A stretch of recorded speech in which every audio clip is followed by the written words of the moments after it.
就是啊。哎，林夕。来了，回来。Hello。哎，好。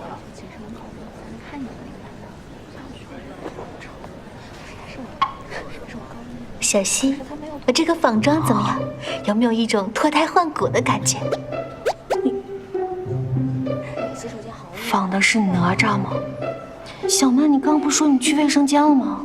姐姐，大学了，女生说去卫生间竟是去化妆的呀。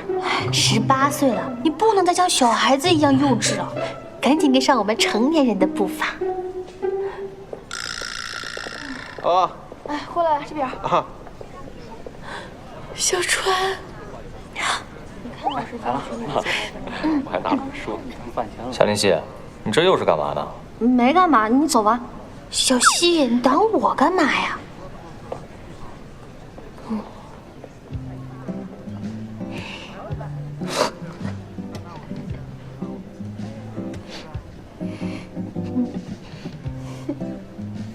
你谁啊？我化了个妆，你就不认识我了？不好意思，借过一下。嗯，好。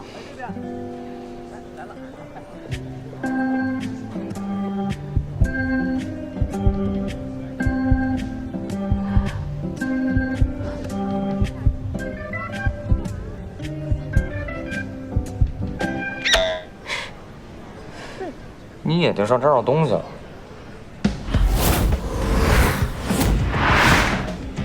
陈一川，这是我双眼皮贴。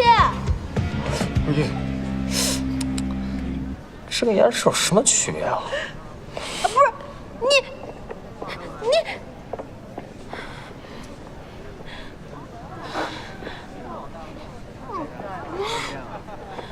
今天对我爱答不理，我明天要让他对我高攀不起。我在看复电车。哎呦，行了，你到底懂不懂我弟弟啊？别贴了，不适合，以后别贴了。这不好看吗？小溪啊，不用贴也好看。小溪，要不要上来对个词？哦，好，我先过去了。我觉得咱们应该吃烧烤。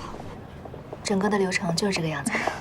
我现在有点紧张，不用紧张，有没有什么经验可以分享给我？上台之前可以先深呼吸。深呼吸，相信自己可以的。好，学学你们秦院士哥，他是最棒的。待会儿呢会有很多人，你一定要放轻松，讲话要自然，相信自己，你肯定可以的。对啊，行，给自己一点自信，不要紧张。你可以试着想，台下的人呢都是土豆冬瓜。没错，我试试。关键是心态，你这样想的话呢，就不会紧张了。对你师哥说的没错，心态很重要，放轻松，